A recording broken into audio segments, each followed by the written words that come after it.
I guess for me, I think the first game I played and beat this year was actually came out this year, like very early, and that actually is the Tales of Graces F Remaster.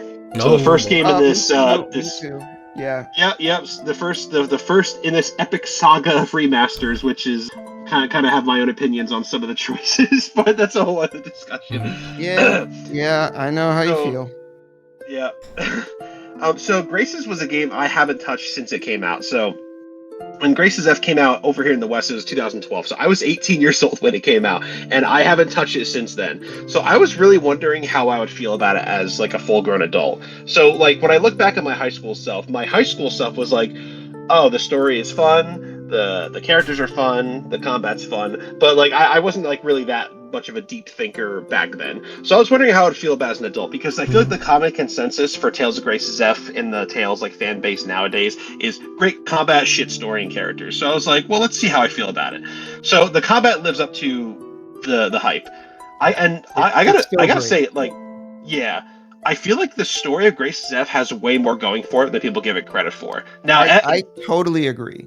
Mhm. yeah, because I'm like, okay, like, is it the best in the series? No, but No. there's a lot of like, there's like a lot of great like themes. I know the friendship thing is pretty heavy handed, but like there's like existentialism, especially with like Sophie, especially in the future arc when she starts to like contemplate like her immortality and how she's gonna like outlive all her friends. I'm like, that's Yeah, good that's heavy stuff. stuff.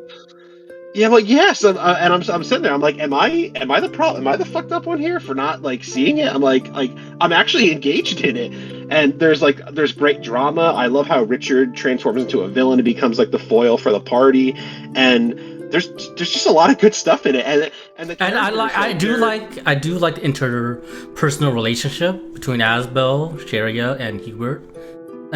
From the yeah. childhood arc into the adult arc and how they conflict and resolve that conflict.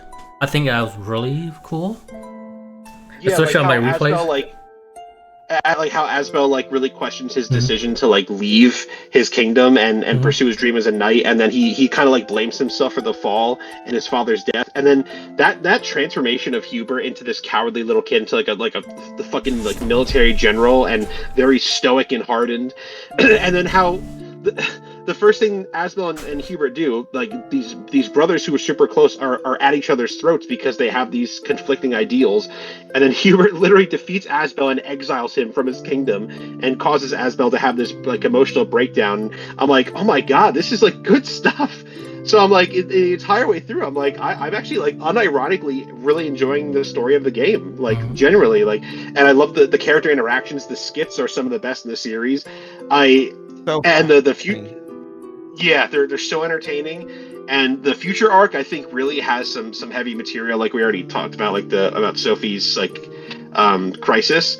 But overall, I think that was actually like I said, the combat lives up to my memory and lives up to the hype. It was actually the story I was more surprised because I Mhm. enjoyed it way more than I thought I would. I'm like I said, I'm not trying to say it's like top tier tale stories or anything, but I think it's way better than people give it credit for. So I really I enjoyed my. agree.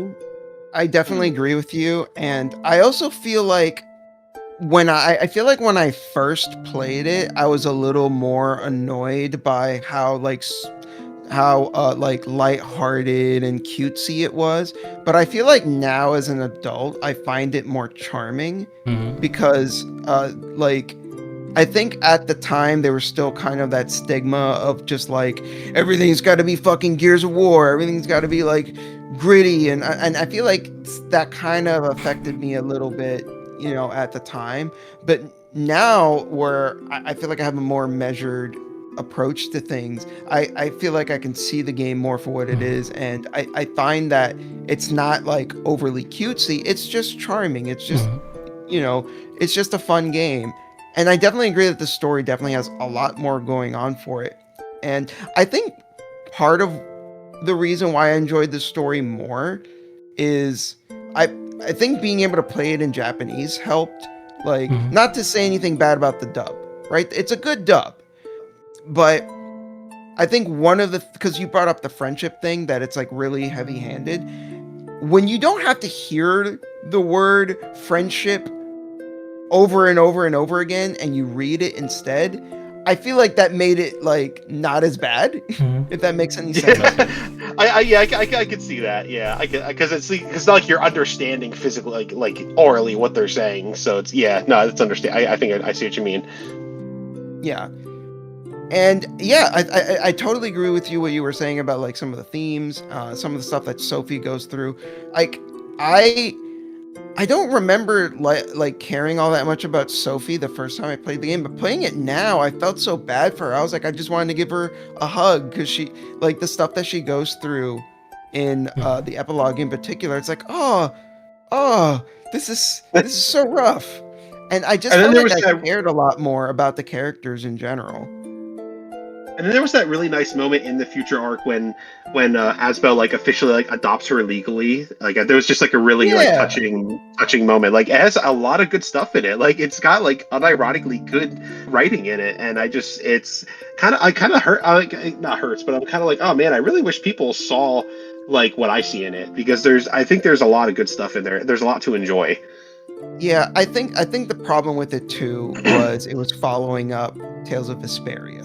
And a lot of people like put Vesperia in higher regard in general, partly because like Vesperia did go for like a bit of an edgier like tone, not super edgy, but you know what I mean. Like it had like Yuri, who was like a bit of a vigilante, and to go from that to Graces, I feel like people were like, ugh, which I get that, but at the same time, I don't think that's totally fair. And I think this remaster in general has helped the game's image, because now that people are more not disassociated, but like they're further apart from that context of when it came out. I have seen more people coming out saying that Graces holds up a lot better than they remembered, because I think when you look at the game on its own, on its own merits, it's so much easier to appreciate it.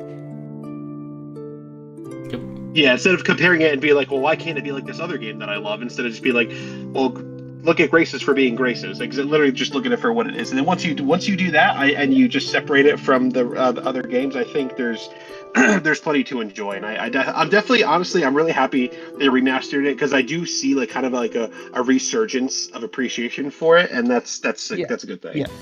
Yeah. Did you still play as Asbel for your playthroughs? Yeah, I do. Okay. Yeah, I did. I like Hubert. I kind of dabbled in him a little bit. I like his moveset.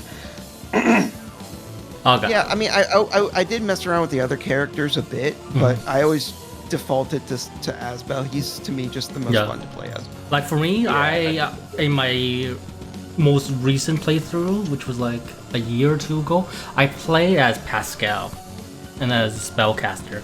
Graces of combat system is already a really a lot of fun. It's probably one of the best combat systems in the series. I really like the sidestepping mechanic they have. It's really engaging, and you can see they did a lot of work to make sure it felt snappy and satisfying to use. That's why the screen is like kind of top down, sort of, instead of left and right like the usual traditional 3D Tales games, so that they can incorporate the dodge system more fluently. And I think but going for this playthrough, I really like playing through all the various spellcasters. I think they really did a good job of making spellcasters a lot of fun. Not only because you can reduce spell time just based on the combo you're doing, like if you do an art or 2 art and then use the spell, it gets reduced accordingly to how many arts you do beforehand. But also because like there's a spell tiering system, which is like if you can like tier a lower level spell into a higher level one, which really allows you to use a lot more spells at your disposal. You can turn, let's see, fireball, like this is not in this game, it's in like another game, but you like with spell tier you can change fireball into like eruption by holding the button and then pressing, like you hold the button to hold the spell and then press another button for the character to cast that other spell. Doesn't Mila do something similar? She I does. think so. It's not spell. It's not spell tiering. She's changing her spell from the physical spell into magical art. Yeah. Spell tiering is like there's like a whole spell line of like a basic fire spell, intermediate fire spell, advanced fire spell, like fireball, eruption, explosion, sort of like that. A spell tiering allows you to have access to a lot more spells at your disposal, I think. And I can't really think of any Tales game that done this before Graces. And which really does make Graces a lot of fun. And Pascal is really, really interesting to play because she plays very differently from what you expect as a spellcaster, being that her spells are actually close range, while her normal attacks are long range. So you have to play utilize her arts that draws enemies in to you, and then use the spells to be able to effectively damage them really well. And like positioning really matters with her, so it really is engaging to play as her, I think. Ooh. Yeah, and she probably has the best Excel ability in the game, just because when you use her Excel, like she deploys a field where everybody is like takes really reduced damage, and so they can just do their shit, and they'll stagger there.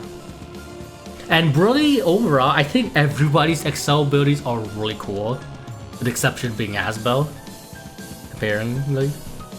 Because like Sophie lets her be able to like move at light speed, and if you press like that, if you dash up, Sophie just teleports behind them. Richard can like does something with spellcasting ability that allows him to really cast spells a lot faster. Malik, I think, is really weird, but allows him to do a bunch of kicks to the enemy and basically staggering them for a bit. Sharia is probably up there with Pascal, where she just the world, the enemy, and just freezes time for a bit. And Hubert is like, he casts like a bunch of like just do AO rain on all the enemies, which can like really do stagger them and let you combo them a lot more. Like every Excel ability is really cool, and I think like the Future Art does a really good job of introducing the Excel ability in regards to it being like an expansion to the main story essentially. But yeah, like I think gameplay wise, Grace's Elf has really aged well on my replays. I agree. Yeah. Yeah. And like even outside the even outside the combat system, I think like the equipment system with dual system is still pretty cool to do. Like the title system is still an amazing progression system, with there being a lot of ways you can earn titles and multiple ways you can earn art depending on what you do. Like it's a very robust and open system, which it's really cool.